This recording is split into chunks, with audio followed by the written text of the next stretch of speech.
유튜브에 치면은 뭐 IRP, ISA, 뭐 인기, 뭐 좋다, 납입 방법, 차이는, 세금 가장 덜 내는 황금 배분 뭐 이런 거 많아요. 뭐 조회수도 잘 나와. 사람들이 뭐 관심이 많아. 막 이런 거 하면 막 돈 많이 벌 수 있고, 연말 정산은 깡패인 이유 이러는데, 이게 좀 웃긴 게 어차피 이거 얼마 안 돼요. 푼돈이에요, 푼돈. 이거 뭐 20-30년 동안 할까요? 오늘은 흑수저가 현실적으로 자수성가하는 방법에 대해서 제 개똥 철학, 제 뇌피셜로 한번 이야기를 해보려고 합니다. 첫 번째로 크게 취업, 남 밑에 들어가서 일을 하는 거죠. 남 밑에 들어가서 일을 할 건데 대기업에 가면은 조금 더 자수성가할 수 있을 확률이 높지 않을까. 투자를 잘하면 된다. 부동산, 국장, 국내 주식, 미장, 미국 주식, 또는 이제 뭐 절세를 할 수 있는 IRP, ISA 그런 계좌들에 투자를 잘 해서 돈을 벌 수 있는 방법이 있고, 또 코인 같은 거로 투자해서 돈 벌 수 있겠죠. 세 번째는 사업, 요식업, 쇼핑몰, 기술을 배워서 사업을 한다든지 뭐 전문직을 해서 내 업장을 차리면 또 돈을 많이 벌겠죠. 아니면 취업을 중소기업에 해서 내가 사업을 하든지요. 그런 방법이 있는 것 같고, 이건 여기 왜 적어놨는지 모르겠는데 신흥부자들이, 강남의 가상자산 부자들이 출몰을 많이 하고 있습니다. 이 사람이 뭐 흑수저였는지 아닌지 모르겠지만 자수성가하는 사람들이 이렇게 있어요. 넘어가서 취업에 대해서 이야기를 먼저 해볼게요. 확률적으로 중소기업보다 대기업에 가는 게 돈을 많이 벌 확률이 조금은 높겠죠. 근데 우리나라 구조 특성상 문제가 뭐냐, 중견기업 포함해서 대기업이 너무 없어요. 거의 1%만 대기업이고 나머지는 다 중소기업입니다. 우리가 뭐 청년 구직난, 뭐 취업난 블라블라블 하잖아요. 그러니까 다들 힘들다. 대기업이 안 뽑아버리면은 이제 비싼 임금을 받을 수 있는 직장 자리는 없어지는 거겠죠. 이거에 대해서 제가 링크를 가져왔습니다. 자, 구글에 쳐봤어요. 대기업, 중견기업, 중소기업 비율 블라블라블라블라 0.9%를 차지한다. 이게 말이 됩니까 이게? 그러니까 그만큼 청년들이 돈을 벌기가 힘든 거예요. 중소기업은 전체의 99%를 차지하고, 가장 큰 문제가 대기업이 전체 기업 매출의 63%를 차지해요. 이게 더 큰 문제죠. 대기업은 엄청나게 조그맣게 있는데 전체 기업의 매출의 절반 이상을 대기업이 벌어가니까 당연히 대기업은 돈을 많이 줄 수밖에 없고, 중소기업은 전체 이익의 25%밖에 차지를 못하니까 근본적으로 돈이 없어요. 중소기업 사장님들이 나쁜 게 아니에요. 뭐 사장님 나빠요 이게 아니라, 그 사장님들은 나쁜 사람이 아닌데 진짜 주머니에 돈이 없어. 그러니까 중소기업 다니는 직원분들한테 돈을 많이 줄 수가 없는 구조이다. 그러니까 그 중소기업 다니시는 분들 사장욕 너무 하지 마시고 어쩔 수가 없습니다. 그리고 제가 이것도 가져왔어요. 챗GPT에 물어봤는데 22년 기준이에요. 지금이랑 한 2년 차이 나지만 그래도 보면은 연령대별, 기업별 했을 때 차이가 너무 많이 나요. 이게 뭐 340만원, 뭐 215만원, 뭐 500만원, 300만원, 한 2배? 뭐 차이가 많이 나나? 라고 생각할 수 있지만 여러분들 아셔야 될 게, 직장인들은 다들 공감하실 거예요. 여기서 우리가 2배가 아닙니다. 기초 생활비를 빼야 돼요. 한 달에 300 벌잖아요. 한 달에 300을 벌어도 아무리 내가 서울 살면서 지방 살아도 생활비가 200만원 들 거란 말이죠. 남는 게 100만원이에요. 중소기업 다니는 사람들은 한 달에 100만원이 남는다. 근데 대기업 다니는 사람들은 200을 빼면은 350이 남죠. 그러니까 사실 2배가 아니라 3배 이상 차이가 난다라고 생각을 하셔야 돼요. 기초 생활비를 쓰고 남는 돈을 따졌을 때 얼만큼 차이가 나는지가 중요한 거지, 단순 수치로 2배밖에 안 난다라고 하는 거는 좀 말이 안 맞습니다. 중소기업 다니시는 분들 40대면 가정도 있고 애도 있을 텐데 쓰고 나면 남을 게 없겠죠 거의. 근데 대기업 다니시는 분들은 뭐 써도 좀 남겠죠. 그러니까 사실 이 2배가 아니라 차이가 훨씬 많이 난다라고 생각을 하시면 됩니다. 그렇기 때문에 일단 우리나라에서 취업을 해서 돈을 많이 벌 수 있는 확률은 거의 제로에 가깝다라고 생각이 들고, 중소기업 다니시는 분들은 거의 생활비를 벌어서 쓰시는 거나 다름이 없어요. 이걸로 뭘 하려고 하면은 답이 없습니다. 뭐 한 달에 20만원씩 30만원씩 모아서 뭐 부자 할 거예요? 부자 절대 못 되죠. 근데 더 큰 문제는 대기업을 가도 그냥 직장인이에요. 조금 더 버는, 조금 더 나은 직장인일 뿐입니다. 왜냐면 500만원, 700만원이 엄청 커 보이잖아요. 사실 40대가 넘어가면은, 제가 40대가 아니지만 자녀도 키우고 학원도 보내고 700만원? 엄청 큰 돈 아닐 거예요. 이렇게 저렇게 쓰고 나면 남는 게 없어요. 그리고 제가 들어보니까 삼성 다니는 친구가 있어요. 제 실제 친구 중에. 삼성 정도 다니니까 이제 한 별일 없이 회사에서 안 잘리고 버텼을 때 한 40, 50대면은 연봉이 1억 3천, 1억 5천 넘어간다 하더라고요. 그러면은 세금 빼고 나면은 진짜 1000만원도 못 받아요 사실. 그래봤자 서울에 아파트가 얼마예요 지금? 서울 아파트가 20억인데 서울 물가 생각하면은 월 1000만원 직장인 벌어도 못 버는 편은 아니지만 그렇게 큰 변화 연화는 없을 겁니다. 월 1000만원을 벌고 싶으면 20대 때부터 벌어야 돼요. 그래야 돈이 모이고 그게 자산이 축적되는 거지. 그래서 대기업을 가도 그냥 직장인이기 때문에 요새는 대기업도 퇴사하는 사람 많아요. 저도 제 지인 중에 뭐 LG 이런 거 다니다가 퇴사한 사람들도 있고 돈 많이 안 줍니다. 취업으로는 사실 거의 불가능에 가깝다. 투자를 잘해야 돼요. 사실 우리 자본주의 사회에서는 투자를 잘 해야지 돈을 많이 벌 확률이 높은 거지, 절대 그 임금으로만 돈을 벌어서 내가 자주성가하겠다라는 생각 자체를 하면 안 됩니다. 근데 현금 시드, 그러니까 이제 아파트 같은 거 은행에 빌려가지고 내가 깔고 앉은 돈 말고 시드 한 20억 이상 있다, 그럼 알아서 하세요. 이런 분들은 뭘 해도 됩니다. 왜냐면 우리가 생활비를 써도 아무리 치킨을 많이 사 먹어도 아무리 짜장면을 많이 시켜 먹어도 1년에 식비가 뭐 한 10억씩 나가겠어요? 그러니까 사람이 우리가 대한민국에서 기초적으로 생활하는데 돈이 그렇게 많이 들지가 않아요. 내가 거짓거리 하고 다니는 거 아닌 이상. 20억이면 천천히 내가 무리하게 투자 안 해도 생활비 쓰고 나머지 돈 투자해 놓으면은 그 돈이 더 빨리 불 거예요. 내가 쓰는 것보다 쌓이는 속도가 빠르다. 20억 이상이 넘으시면은 알아서 하시면 됩니다. 이런 분들은 그냥 나스닥, QQQ 이런 거 사고 가만히 있으면 돈이 알아서 복사가 될 거거든요. 알아서 하시면 되고, 이제 일반적인 흑수저는 20억이 없어요. 어떻게 해야 되냐? 부동산 일단 못해요. 부동산 투자하면 돈 버는 거 누가 모릅니까? 저도 알아요. 강남에 아파트 사면 돼요. 강남에 가가지고 저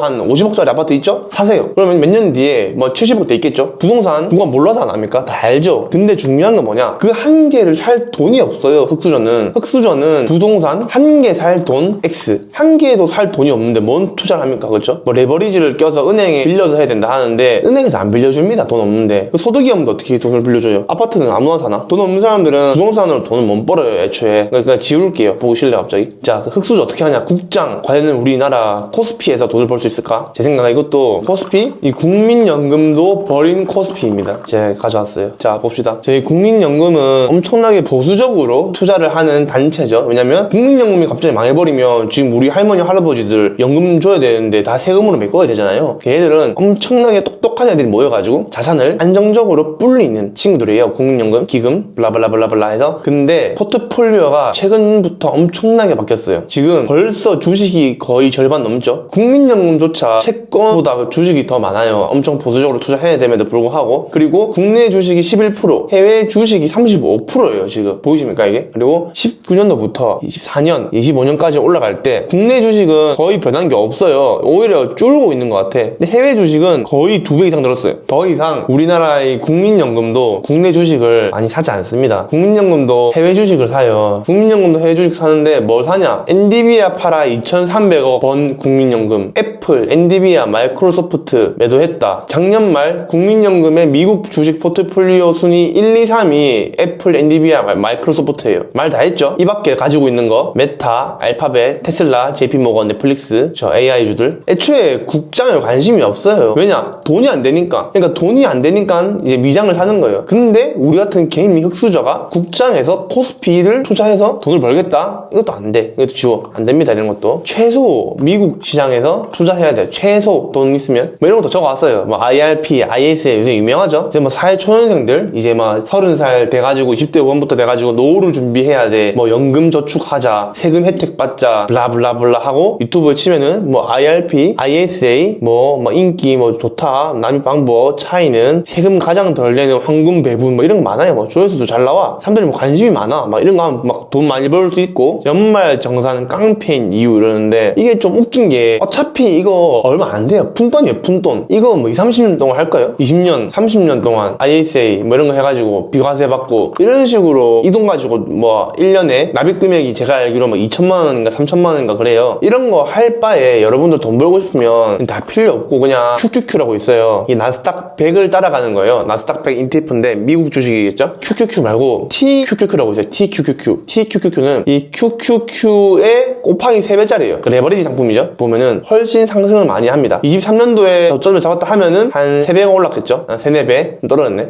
이 정도 레버리지가 되는 제품을 사야지 그나마 몇 년 지났을 때 투자 수익이 2배, 3배가 되는 거지. 무슨 IRP니 뭐 이런 거 해가지고 뭐 안 돼요. 물론 이걸로도 뭐 살 수 있나? 모르겠다. 하여튼 살 거면 이런 거에 몰빵 투자하는 게 빠릅니다. 그럼 코인 이런 거 있죠? 그나마 제 생각에는 미장, 미국 주식, 레버리지 아니면은 코인 이런 걸로 돈을 벌어야지 우리가 흑수저라면은 현실적으로 돈을 벌 수 있는 방법이라고 생각합니다. 그리고 시드가 1억이 안 되잖아요? 뭘 해도 인생의 변화가 힘듭니다. 시드가 적을수록 레버리지 레버리지, 이 자본주의에서는 레버리지를 사용해야 돼요. 레버리지를 사용하지 않는다면은 유의미한 돈을 벌 수가 없고, 여러분들이 다니는 회사 퇴사를 절대 못해요. 열심히 투자해서 내가 몇 년 뒤에 1억을 벌었어. 그건 좋죠, 1억 벌면. 근데 그걸로 뭐 서울에 아파트 살 수 있어요? 서울에 아파트 어차피 못 사요. 괜히 뉴스에 영끌족 B2 나오는 이유가 있습니다. 은행에 막 빚 끌어가지고 무리하게 투자하지 마시고, 제 생각엔 시드가 1억이 안 된다 하시면은 그냥 합법적으로 거래소한테서 돈 빌려가지고 선물을 하세요. 해외 거래소에서 선물 합법적으로 돈 빌려줌, 레버리지 가능, 이게 더 안정적이지 않을까라는 생각이 듭니다. 사업을 해서 돈을 벌어보자 라고 생각하시면 많겠죠. 요식업, 쇼핑몰, 기술 등등 많습니다. 전문직들은 기술이 좋아서 사업을 하면은 꽤 돈을 벌 수 있어요. 근데 옛날보다는 많이 못 벌죠. 옛날에는 뭐 사자 아무거나 한 개 달아면은 돈을 쓸어 담았는데, 요즘은